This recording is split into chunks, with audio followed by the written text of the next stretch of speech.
Assalamualaikum warahmatullahi wabarakatuh. Bismillah, bismillah walhamdulillah. Assalatu wassalamu ala rasulillah wa ala alihi wa sahbihi ajma'in. Qala Allah ta'ala, Inna Allaha wa malaikatahu yusholluna ala nabi ya ayyuhalladzina amanu shollu alaihi wa sallimu taslima. Shadaqallahul adzim, amma ba'du. Alhamdulillah, berjumpa kembali dengan channel Kipagu Bumi. Semoga saudara sekalian, pecinta YouTube dan pemirsa semuanya dalam keadaan sehat walafiat. Amin amin ya rabbal alamin. Dalam kali ini saya akan membahas tentang masalah fadilah dari sholawat. Karena dalam hal ini saya teringat dengan pertanyaan seorang sahabat saya yang beliau bertamu kepada saya dan bertanya, apa sajakah fadilah dari sholawat? Maka dari itu, dengan kesempatan kali ini saya akan membabar dengan konteks ataupun pembahasan fadilah sholawat. Oke, sebelum kita lanjut, marilah yang belum subscribe, silahkan subscribe, share, like, dan komen supaya kami bisa membuat konten yang lebih bermanfaat ke depannya. Saudara sekalian yang dirahmati Allah, seperti yang mengutip dalam ayat di atas, Innallaha wa malaikatahu yusholluna ala nabi ya ayyuhalladzina amanu shollu alaihi wa sallimu taslima. Innallaha, sesungguhnya Allah, wa malaikatahu yusholluna ala nabi, dan para malaikatnya yusholluna ala nabi, bersolawat salam kepada baginda Nabi. Lantas, ya ayyuhalladzina amanu, hai orang yang beriman, shollu alaihi wasallim taslima, hendaklah engkau bersolawat salam. Jadi Allah dan para malaikat-malaikatnya saja bersolawat salam kepada Nabi, apalagi kita yang hanya sebagai umat biasa, manusia biasa. Maka dari itu, mari kita amalkan ataupun lantunkan sholawat Nabi. Karena apa? Karena amalan yang memang bermanfaat dan nanti sampai dengan yaumil hisab adalah amalan sholawat. Insya Allah ketika kita mendawamkan sholawat, kita akan mendapatkan syafaatul udma, syafaat yang agung oleh baginda Rasulullah Shallallahu Alaihi Wasallam. Untuk pembahasan apa sih fadilah dari sholawat, saya sudah merangkumnya bahwa Ibnu Qayyim menyebutkan manfaat sholawat Nabi Sallallahu Alaihi Wasallam diantaranya adalah melaksanakan perintah Allah Subhanahu Wa Taala. Jadi konteks untuk bersalawat tersebut adalah perintah Allah yang langsung Allah memerintahkan dalam ayat suci Al-Quran. Inna Allah malaikatahu yusholluna ala nabi ya ayyuhalladzina amanu shollu alaihi taslima tersebut. Yang pertama adalah kita melaksanakan sebuah perintah Allah. Untuk fadilah yang kedua adalah mendapatkan 10 sholawat dari Allah bagi yang membaca sholawat 1 kali. Jadi ketika kita melantunkan sholawat 1 kali, Allah akan membalasnya dengan 10 lipat sholawat untuk diri kita. Jadi fadilah ini akan berkali-kali lipat ketika umpamanya kita melantunkan sholawat, maka akan tercurahkan kepada diri kita sendiri. Untuk fadilah yang ketiga, ditulis baginya 10 kebaikan dan dihapus darinya 10 kejahatan. Jadi ketika kita bersolawat, maka ditulislah kita dengan 10 kebaikan dan dihapus 10 kejahatan. Yang keempat adalah fadilahnya diangkat baginya 10 derajat. Diangkat baginya 10 kederajatan.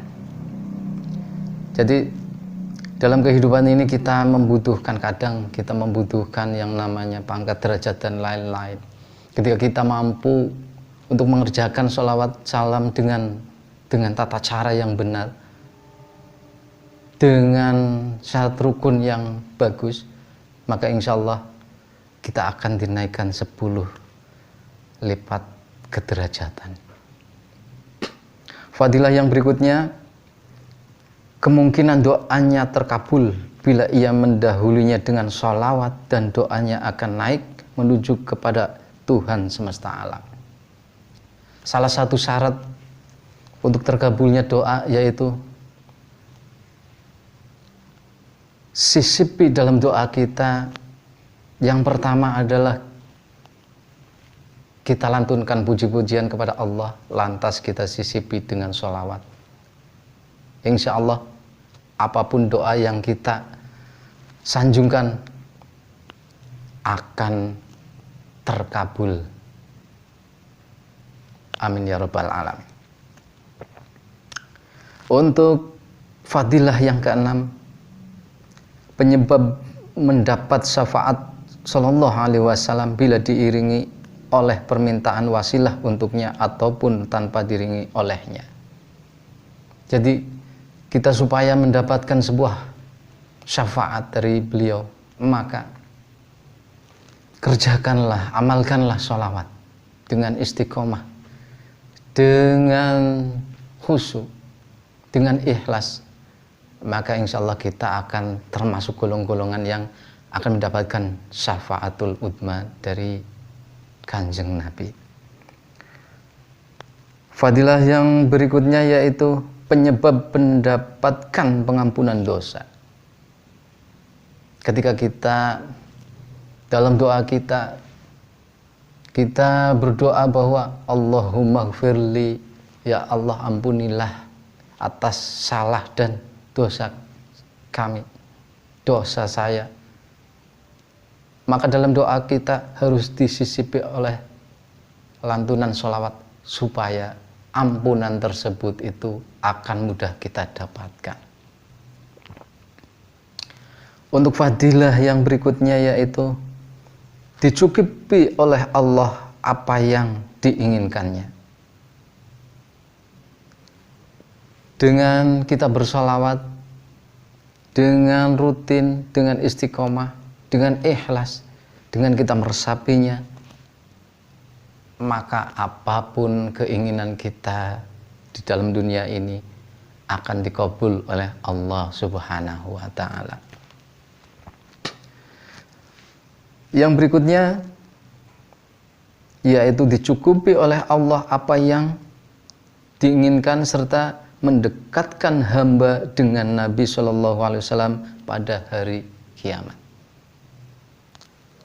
Jadi ketika umpamanya kita rutin melaksanakan sholawat, kita akan pada zaman akhir nanti, akhir zaman, pada saat yaumul kiamat, kita akan didekatkan kepada Nabi Muhammad Sallallahu Alaihi Wasallam. Dan fadilah sholawat berikutnya yaitu yang ke-10, menyebabkan Allah dan malaikatnya bersolawat untuk orang yang bersolawat tersebut. Jadi hakikatnya ketika kita bersolawat kepada Nabi, bahwa Nabi adalah orang yang sudah dijamin oleh Allah, maka sebuah efek balik dari sholawat kita itu akan kembali ke diri kita. Allah dan malaikatnya akan bersolawat kepada diri kita. Fadilah yang ke-11 yaitu, fadilah sholawat yang ke-11 yaitu Nabi Shallallahu Alaihi Wasallam menjawab sholawat dan salam orang yang bersolawat untuknya. Jadi ketika kita bersolawat salam, maka hakikatnya Nabi langsung menjawab sholawat salam kita. Fadilah yang ke-12. Fadilah dari bersolawat yaitu mengharumkan majelis dan agar ia tidak kembali kepada keluarganya dalam keadaan menyesal pada hari kiamat. Maka ketika kita dalam keadaan berkumpul dalam suatu majelis, jangan pernah kita lupa lantunkan sholawat, supaya kita nanti tidak menyesal di hari kiamat nanti. Untuk yang ke-14 ataupun untuk yang ke-13 yaitu menghilangkan kefakiran. Apa itu kefakiran? Kesusahan hidup,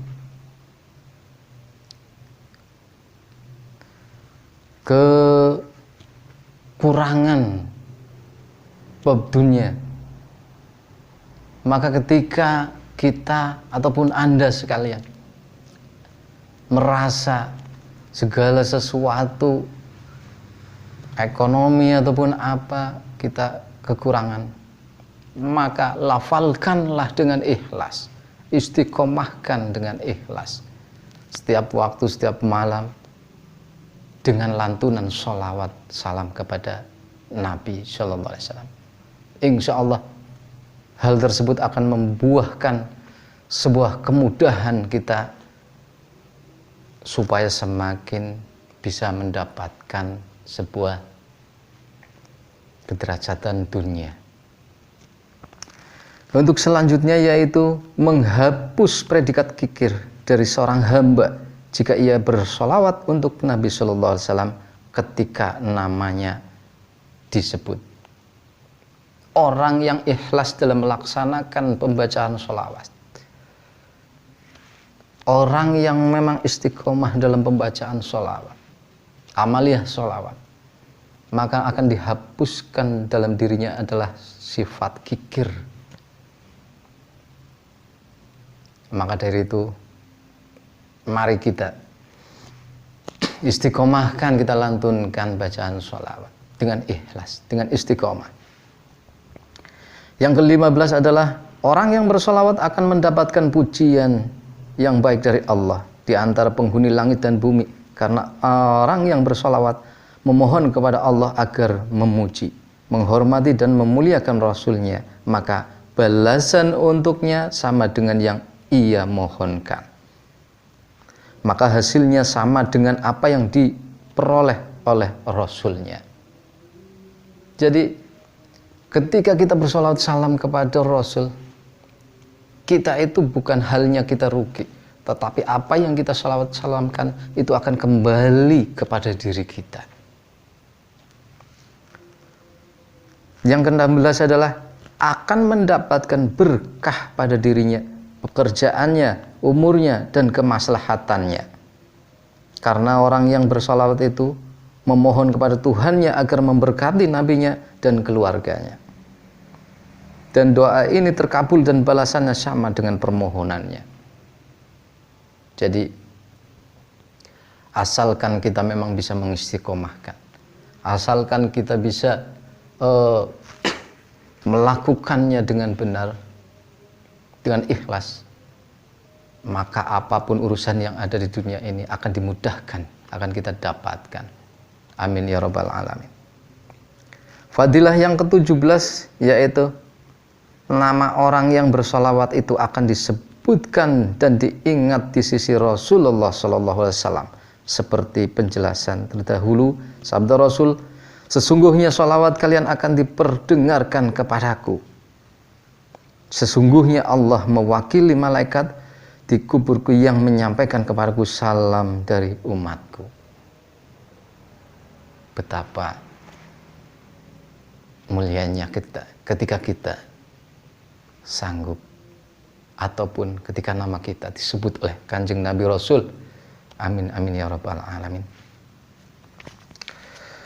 Untuk fadilah yang berikutnya yaitu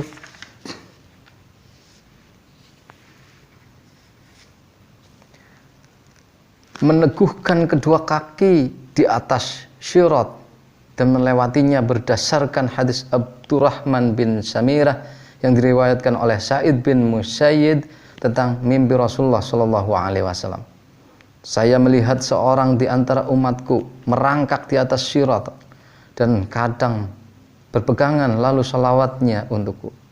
Datang dan membantunya berdiri dengan kedua kakinya lalu menyelamatkannya. Hadis riwayat Abu Musa al-Madini. Jadi dengan sholawat salam kita akan terbantu pas posisi kita nanti berada di Shiratul Mustaqim. Kita tentu tahu tentang kisah dengan ataupun nanti kita berada di Shiratul Mustaqim bahwa beberapa satu helai rambut dibagi menjadi 7. Kita akan melewatinya dengan susah payah dengan amaliyah kita. Tetapi ketika kita memang ahli sholawat, Nabi akan membantu kita dalam perjalanan melewati Shiratul Mustaqim. Amin amin ya rabbal alamin. Untuk selanjutnya fadilah yang ke-19 yaitu akan senantiasa mendapatkan cinta Rasulullah Shallallahu Alaihi Wasallam, bahkan bertambah dan berlipat ganda, dan itu termasuk ikatan iman yang tidak sempurna kecuali dengannya. Karena seorang hamba bila senantiasa menyebut nama kekasihnya, menghadirkan dalam hati segala kebaikan-kebaikannya yang melahirkan cinta, maka cintanya itu akan semakin berlipat dan rasa rindu kepadanya akan semakin bertambah, bahkan akan menguasai seluruh hatinya. Tapi bila ia menolak mengingat dan menghadirkannya dalam hati, maka cintanya akan berkurang dari hatinya. Tidak akan ada yang lebih disenangi oleh seorang pecinta kecuali melihat orang yang dicintainya. Dan tiada yang lebih dicintai hatinya kecuali dengan menyebut kebaikan dan kebaikannya. Bertambah dan berkurangnya cinta itu tergantung kadar cintanya di dalam hati, dan keadaan lahir menunjukkan hal itu. Jadi dengan bersolawat salam, dengan kita selalu rutin melantunkan sholawat kepada Nabi, kita akan semakin cinta kepada Kanjeng Rasul. Kita akan semakin sayang kepada Kanjeng Rasul. Kita akan semakin rindu kepada Kanjeng Rasul. Dan betapa indahnya ketika kita akan bisa sebagai umatnya, sebagai barisan yang ada pada Kanjeng Nabi Muhammad Sallallahu Alaihi Wasallam. Dan fadilah yang terakhir yaitu akan mendapatkan petunjuk dan hati yang hidup. Semakin banyak ia bersolawat dan menyebut Nabi, maka cintanya pun semakin bergemuruh di dalam hatinya, sehingga tidak ada lagi di dalam hatinya penolakan terhadap perintah-perintahnya. Tidak ada lagi keraguan terhadap apa-apa yang dibawanya. Bahkan hal tersebut telah tertulis di dalam hatinya. Menerima petunjuk, kemenangan dan berbagai jenis ilmu darinya. Ulama-ulama yang mengetahui dan mengikuti sunnah dan jalan hidup beliau, setiap pengetahuan mereka bertambah tentang apa yang beliau bawa, maka bertambah pula cinta dan pengetahuan mereka tentang hakikat sholawat yang diinginkan untuknya dari Allah. Jadi ketika kita merasa dalam proses kehidupan ini kita merasa gelap, hati kita merasa gelap, pikiran kita merasa gelap, maka dekatkan diri kita kepada Allah, bersolawat dengan ikhlas, resapi, jiwai, maknai hingga masuk ke sanubari, luapkan seluruh beban kita. Insya Allah akan diberikan cahaya, pikiran dan hati kita akan hidup. Segala solusi dalam kehidupan ini akan ada titik terangnya. Demikian tadi sekelumit tentang fadilah sholawat. Karena apa? Mengingat dari pertanyaan teman saya, beliau bercerita, apa sih fadilah sholawat? Maka dari itu saya membuat video ini untuk bisa kita bersama mengingat, kita bersama supaya kita bisa melakukan hal ini. Teman saya mengungkapkan, saya mempunyai gelap pikir, gelap hati, lantas ada inisiatif saya melakukan sholawat. Saya baca sholawat tersebut dengan meresapinya, dengan menikmatinya, maka timbullah rasa gergel di hati dan jatuhlah air mata dengan sendirinya. Dengan nikmat tanpa sadar, dengan berapa kali wilangan, maka hal tersebut terjadi dengan begitu saja. Dan beliau mengakui bahwa setelah itu beliau mendapatkan sebuah kemudahan-kemudahan apa yang diinginkannya.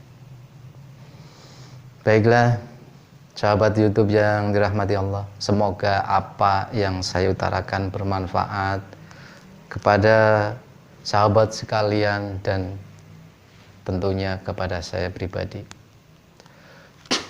Untuk sesi berikutnya yaitu saya akan menjelaskan tentang saat-saat disunahkannya kita bersolawat. Pada sesi ini saya ucapkan wabillahi taufiq wal hidayah. Wassalamualaikum warahmatullahi wabarakatuh.